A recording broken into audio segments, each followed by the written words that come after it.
Hello everyone, welcome to the channel. This is Perpetuality. I have the Vario Empire GMT in front of me, and the brand itself is something that's near and dear to my heart.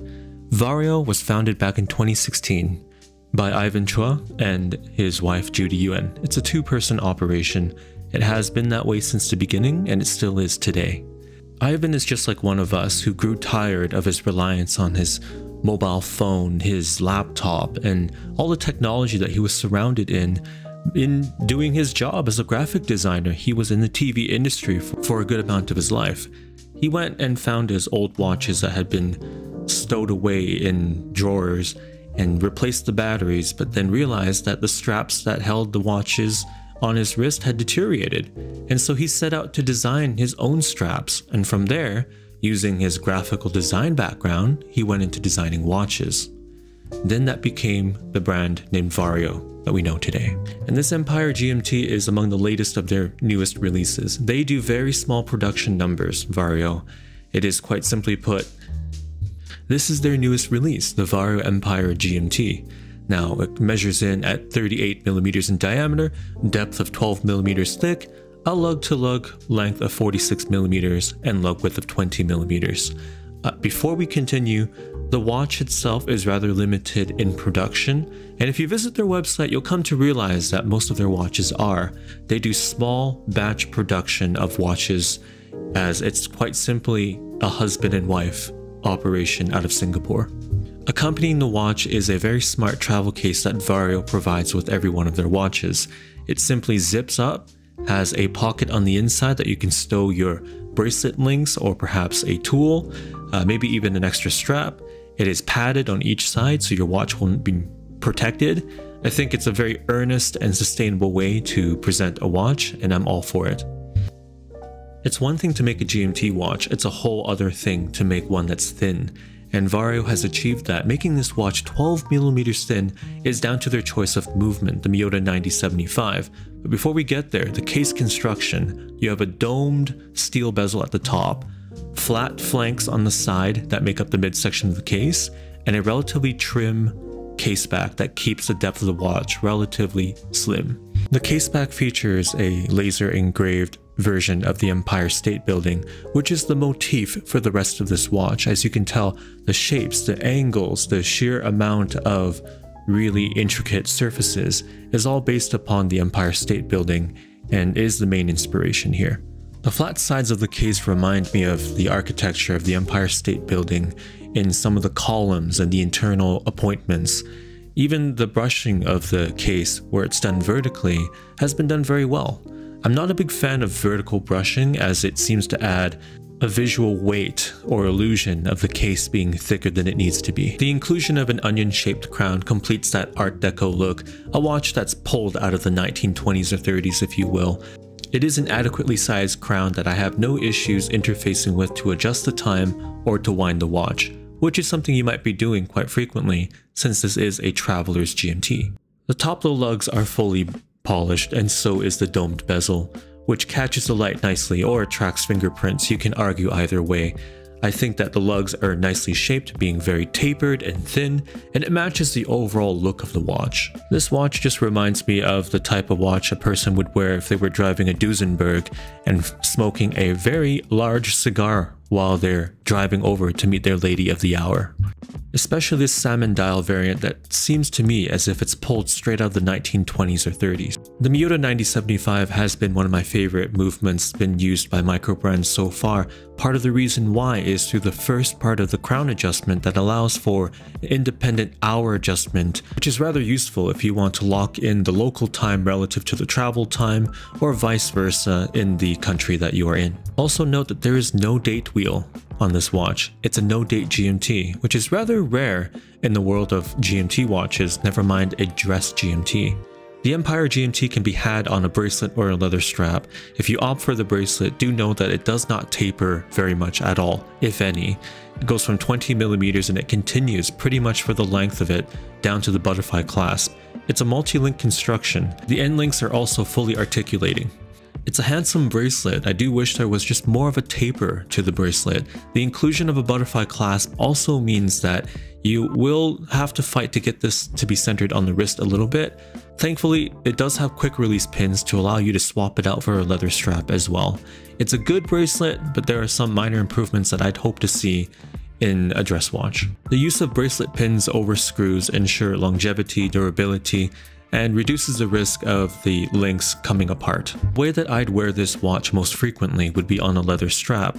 I think it sits right at home on this mahogany red-brown leather strap that tapers from 20mm to 16mm at the buckle. It has contrast stitching that's beige, which is a nice match to that salmon dial. It does come with quick release pins as well.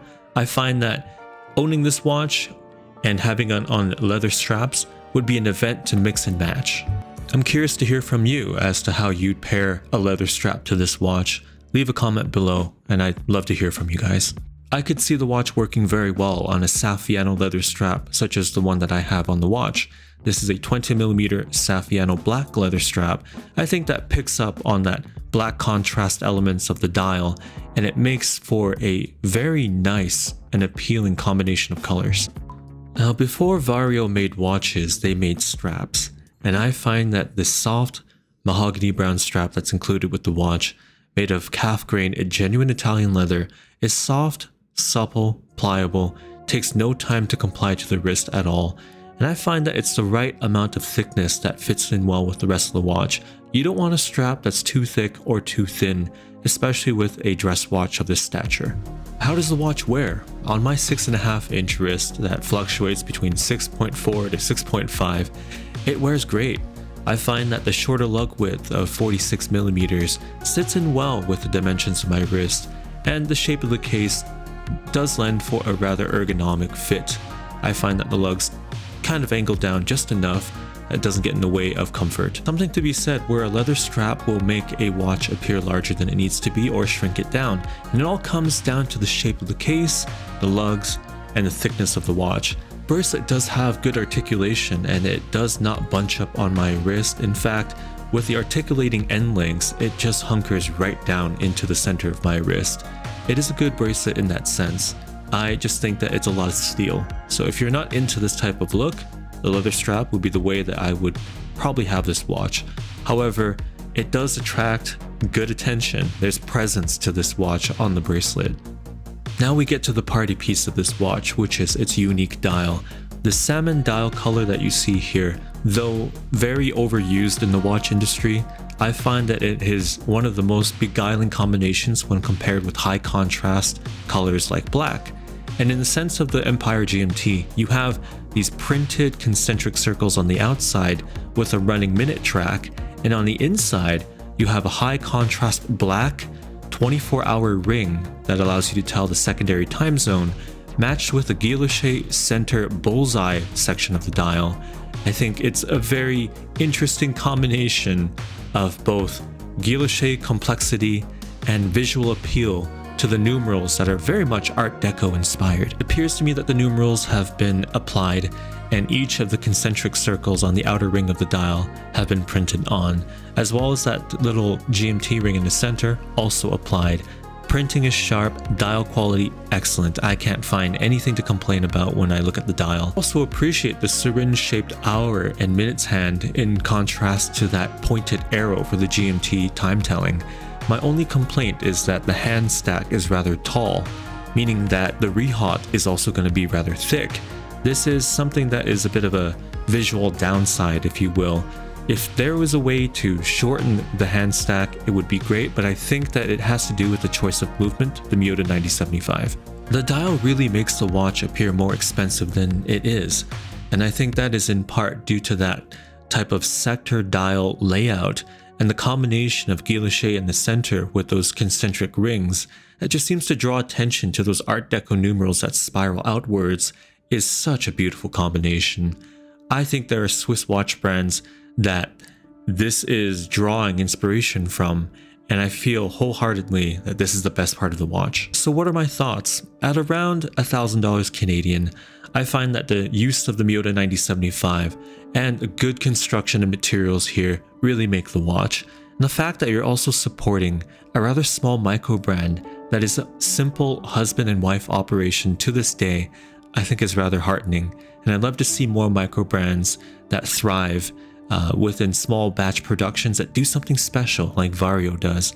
So I would highly encourage that if you're into a dress watch GMT type of watch and you like your no dates, you like your combination of salmon dials, bright colors like the mint green or that glacier ice blue that they have, this is the watch for you, and I highly recommend you check it out. Thank you so much for watching today, and if you're interested in this watch, please check out the link in the description below. Otherwise, I will catch you in the next one.